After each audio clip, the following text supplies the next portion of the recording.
those countries that aren't called the United States of America, where 90% of all F5 tornadoes ever recorded took place.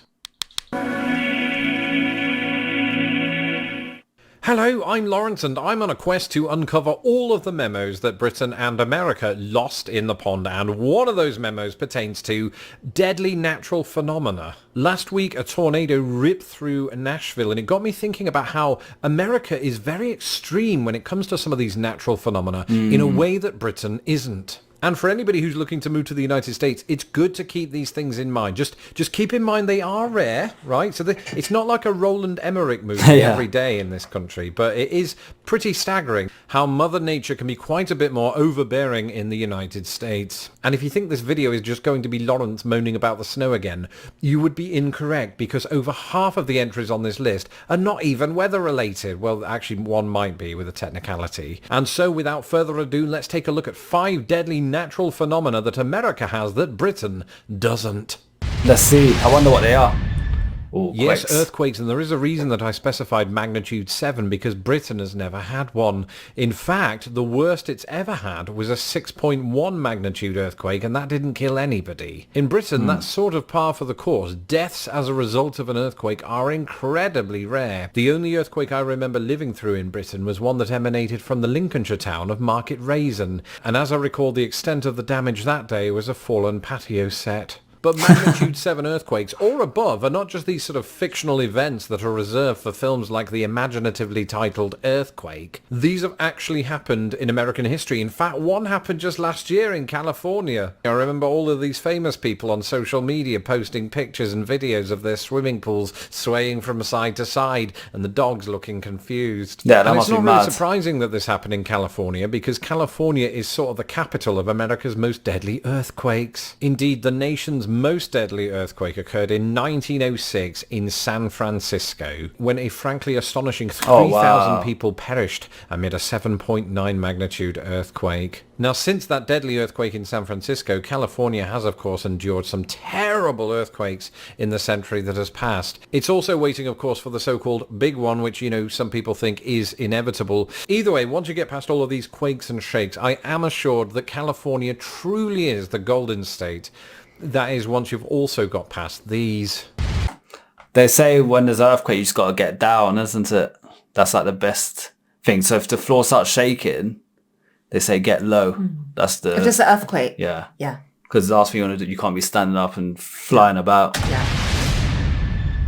We saw it in Australia at the beginning of this year, as the bushfires that engulfed that country. Oh, yeah. We see them, of course, every single year in the United States. Specifically, from a news standpoint, you tend to see them in California. But I've seen at least smoke from wildfires in Utah and Idaho, so it's not just a California issue. That just happens to be where some of the deadlier wildfires occur in the US, but not the deadliest of all time. That very unwanted record goes not to California or Utah or Idaho, but to Wisconsin. That's right, Where's the that? Peshtigo fire of 1871 killed upward of 1,500 people, and there's a weird reason that you might not have heard of it. It may have burned through 1.2 million acres and been the deadliest wildfire in US history, but due to a stunning coincidence, it was largely buried in the newspapers of the day, where it was overshadowed by another fire that broke out that day, a fire that history will remember as the Great Chicago Fire. And the Great Chicago Fire also overshadowed the Great Michigan Fire. It's like how John F. Kennedy's death overshadowed that of C.S. Lewis and Aldous Huxley. What are the chances? Well, for decades, some theorized that all of the fires were caused by the very same thing,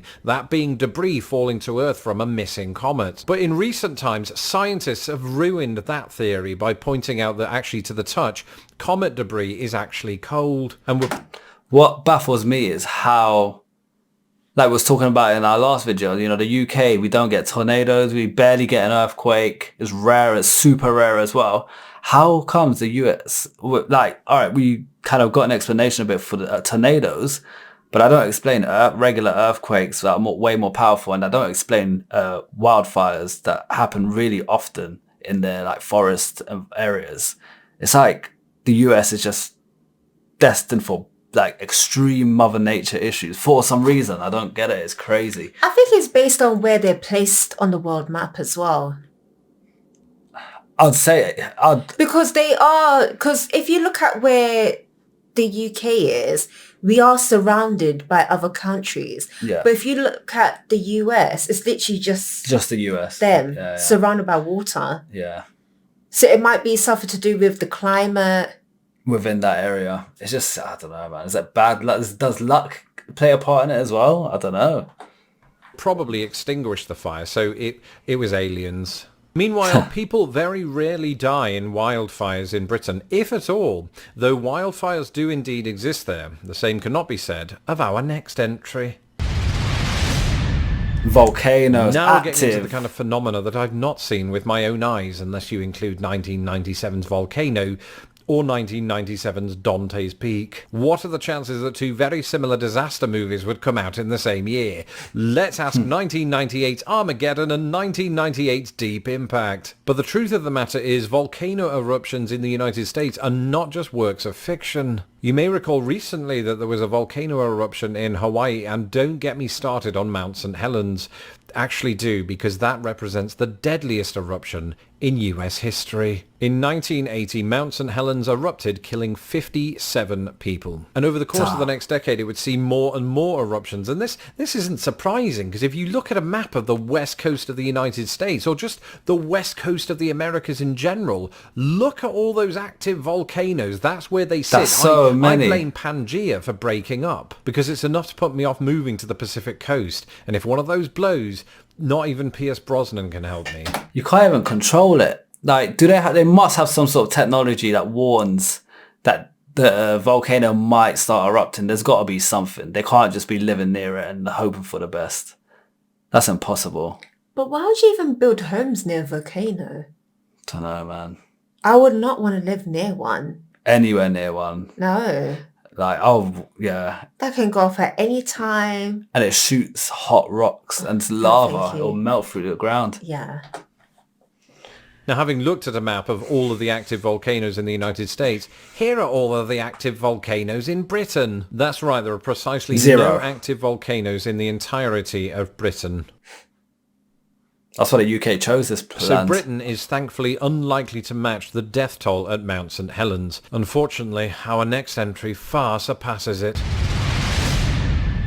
Hurricanes. So to use language that you're more likely to hear in this, my adoptive country, Category 5 hurricanes are like totally the worst. Literally true, the deadliest natural disaster in American history was the Great Storm of 1900. Striking Galveston, Texas, it is believed to have killed between 6,000 and 12,000 That's so Americans. many people. But this was a Category 4 storm. The deadliest Category 5 storm was the Okeechobee Storm of 1928, which killed 2,500 Americans and Wow. 1,600 others elsewhere. In recent times, you probably remember Hurricane Katrina, which was also a Category 5 storm, and of course led to thousands of fatalities in New Orleans and some of the surrounding areas and states as well. And if you're watching this from Britain, you might be thinking, what? We don't have hurricanes in Britain, and deadly ones at that. Well, the truth is people have died as a result of hurricanes in Britain, just not Category 5 hurricanes. And that's because in Britain there has never been a Category 5 hurricane on record. And that includes the most famous storm in living memory. That would be the Great Storm of 1987, which nonetheless did kill 18 people and 15 million trees.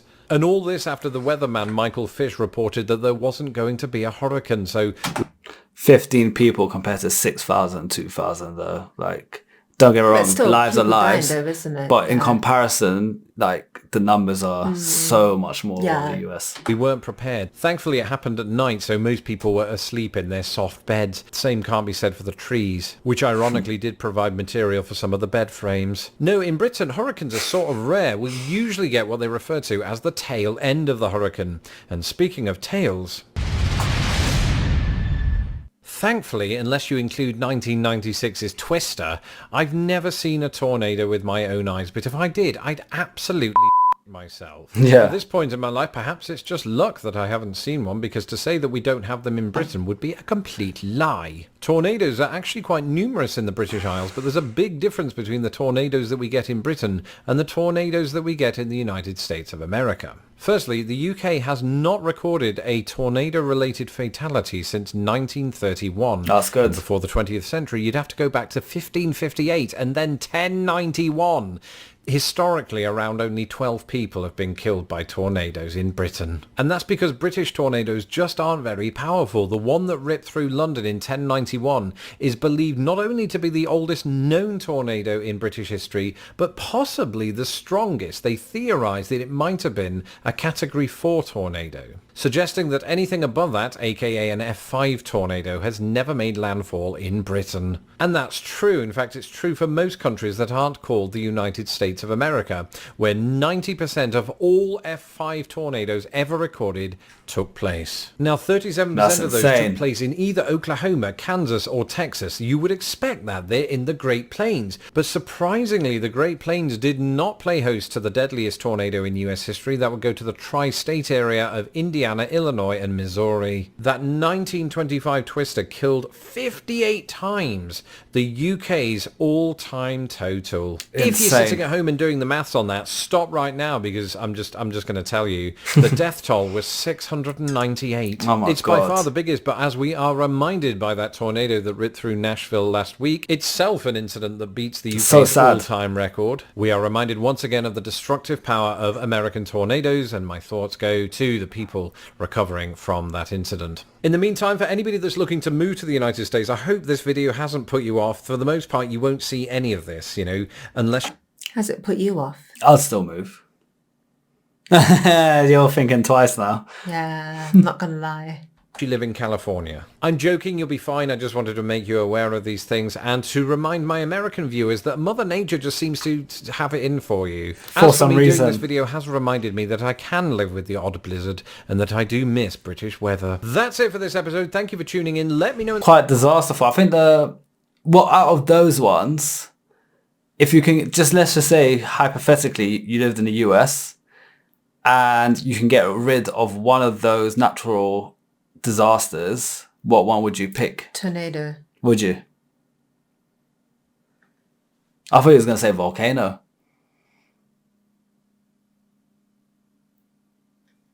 I think everything is just as bad as everything else. I say hurricane. Hurricane was bad. Tornado and hurricane was similar, but they're different. Hurricane, I think, had more deaths as well. Yeah. I think that was hurricanes was 6,000. Yeah, that's what I meant. Hurricane, not tornado. Sorry. Tornado's bad, but hurricane was the one that wiped shit out differently. Earthquake, it's not good, but you can survive it. Yeah, and the damage I don't think is that bad compared to a hurricane. Or like tornado. you said, either the volcano, because that causes a lot of damage. Or the hurricane. Yeah, for me, hurricane, straight up.